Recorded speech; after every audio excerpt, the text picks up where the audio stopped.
YSR Congress party ముఖ్య నాయకులు ఈ కార్యక్రమానికి హాజరవుతూ ఉన్నారు. ముద్రగడ సంస్మరణ సభకి మనతో ఉన్నారు కోనసీమ జిల్లా వైఎస్ఆర్ కాంగ్రెస్ పార్టీ అధ్యక్షులు, కొత్తపేట మాజీ ఎమ్మెల్యే చెర్ల జగ్గిరెడ్డి గారు. జగ్గిరెడ్డి గారు, ముద్రగడ గారి గురించి, ఆయన మంచితనం గురించి, ఆయన సమాజానికి చేసిన గొప్ప పనుల గురించి మీ మాటలు. ముద్రగడ పద్మనాభం గారు స్థానికంగా ఇక్కడ పుట్టినప్పటికీ కూడా ఆయనకి కిర్లంపూడి కంటే అంబేద్కర్ కోనసీమ జిల్లాతోనే ఎక్కువ అవినాభావ సంబంధం. అట్లాగే మా రావులపాలెంతో ఇంకా ఎక్కువ. మా తండ్రి గారు వారు సమకాలికులు. అదేవిధంగా ఈరోజు రాజకీయాల్లో ఉన్నటువంటి వ్యక్తులు నేర్చుకోదగ్గటువంటి వ్యక్తి. ఏదైతే ప్రతి రాజకీయ నాయకుడు కానీ ఎవరు కానీ పుట్టిన ప్రతివాడు మరణించక తప్పదు. కానీ మరణించిన తర్వాత కూడా ప్రజల్లో చిరస్థాయిగా గుండెల్లో నిలిచిపోయేటువంటి వ్యక్తి ఎవరైనా ఉన్నారంటే అది ముద్రగడ పద్మనాభం గారు. రెండోది, స్వతహాగా ఏ ప్రభుత్వంలో ఎవరైతే మంత్రులుగా ఎమ్మెల్యేలుగా ఉన్నారో ఆ ప్రభుత్వంతో విభేదించరు. కానీ ప్రజల కోసం ఎట్లాంటి వ్యక్తులన్నా ఏ ప్రభుత్వాన్నైనా విభేదించి ప్రజల పక్షాన నిలబడినటువంటి ఏకైక నేత ముద్రగడ పద్మనాభం గారు. కాపు ఉద్యమ నాయకుడిగా మనం చెప్పుకుంటాం. కానీ అంతకు ముందే 4 సార్లైన శాసనసభ్యుడిగా, ఎంపీగా, అదేవిధంగా మంత్రిగా పనిచేసి ప్రజల మన్నలు పొంది అన్ని వర్గాల ప్రజల యొక్క నాయకుడు ముద్రగడ పద్మనాభం గారు. ఈరోజు రాజకీయాల్లో నైతిక విలువలు పోతున్నటువంటి రోజుల్లో ఆయన నైతిక విలువలకి నిలువెత్తు నిదర్శనం అనేటువంటి విధంగా ఈ సందర్భంగా తెలియజేస్తూ ఆయన ఆత్మ శాంతించాలని ఆయన కుటుంబానికి ప్రగాఢ సానుభూతిని తెలియజేస్తాం. ఈ కార్యక్రమం అంతా కూడా వైఎస్ఆర్ కాంగ్రెస్ పార్టీ చేస్తోంది. ఇది వైఎస్ఆర్ కాంగ్రెస్ పార్టీ చేస్తున్న సంస్మరణ సభ అని చెప్పి కొంతమంది కామెంట్ చేస్తూ ఉన్నారు. అండ్ ముద్రగడ గారు చివరి మజిలీలో వైఎస్ఆర్ కాంగ్రెస్ పార్టీలో ఉన్నారు కాబట్టి ఆయన వైసీపీ నేత అని ఎక్కువగా ప్రచారం చేస్తూ ఉన్నారు. దానికి మీరు చేసే సమాధానం? ఏ పార్టీకైనా ముద్రగడ పద్మనాభం గారి అలంకారం తప్ప పార్టీలకి అలంకారం కాదు. ఇవాళ స్వచ్ఛందంగా అన్ని వర్గాల ప్రజలు, ఒకవైపు నారా చంద్రబాబు నాయుడు గారు ఈ రాష్ట్ర ముఖ్యమంత్రి చేస్తూ, మరి మా అంబేద్కర్ మా ఉభయ గోదావరి జిల్లాలో గౌరవాలకి సాంప్రదాయానికి పెట్టినటువంటి పేరు మా ప్రాంతం. అట్లాంటి ప్రాంతంలో పార్టీల్ని, కులాలని, మతాలని అన్ని పక్కన పెట్టి ఆయన సంస్మరణ సభలకి మరి తెలుగుదేశం పార్టీ ఎమ్మెల్యేలు ఎవరన్నా వెళ్తూ ఉంటే మీరు వెళ్ళొద్దని చెప్పినటువంటి దౌర్భాగ్యుడు నారా చంద్రబాబు నాయుడు గారు.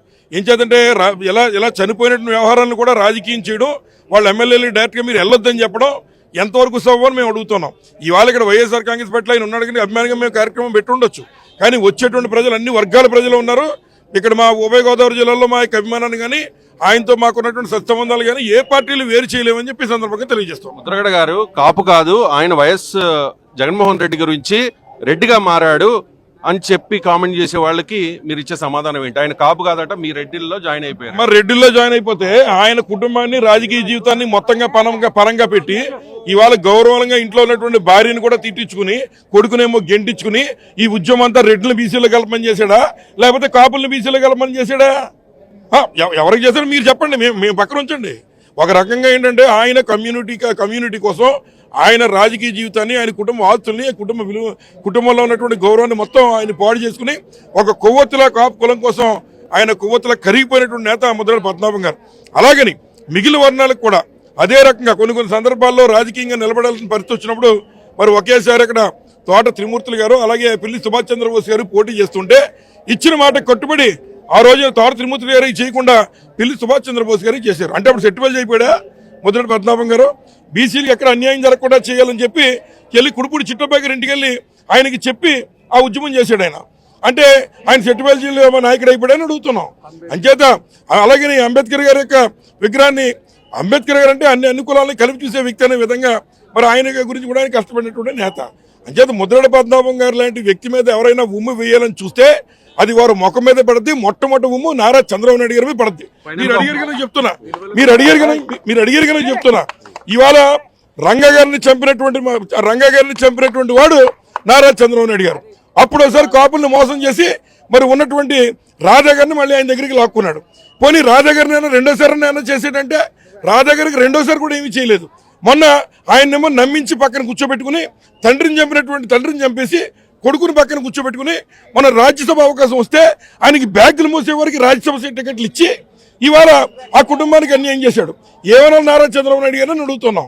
ఇవాళ ఎవరినైతే చంపాడో మళ్ళీ ఆ కుటుంబీకులను దగ్గర తీసుకురావడం, లేదా కుటుంబంలో ఉన్నటువంటి వారిని కుటుంబాలను విడదీసి, ఇవాళ ముద్రగడ పద్మనాభం గారు చనిపోలా, ఆమె కూతుర్ని విడదీసి నారా చంద్రబాబు నాయుడు గారు వెనకాల ఉండి అలాంటి మాటలు మాట్లాడించి నైతికంగా, మానసికంగా ముద్రగడ పద్మనాభం గారు హత్య చేయబడ్డారు.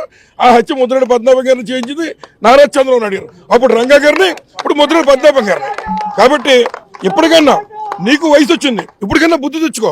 ఇలాగ సంస్మరణ సభలకు వెళ్ళొద్దు, నాకు 151 మంది ఎమ్మెల్యేలను గౌరవంగా గొప్పగా చెప్తున్నావు కదా, ఎట్టండి మహనీయుడి దగ్గరికి వెళ్ళొద్దని ఎలా చెప్తాను అడుగుతున్నాం. ఆయన సంవత్సరం సభలకు వెళ్ళొద్దని మరి నారా చంద్రబాబు నాయుడు గారు ఏ ముఖమెట్టి చెప్తాడో అడుగుతున్నాం. ఆయన ఓట్లతో ఆయన నమ్మించి మా కాపుల ఓట్లతో నమ్మించి గెద్దనెక్కి ఇవాళ కుటుంబానికి వెన్నుపోటు పడేయడం నీకు సిగ్గులేదని అడుగుతున్నాం చంద్రబాబు నాయుడు గారు.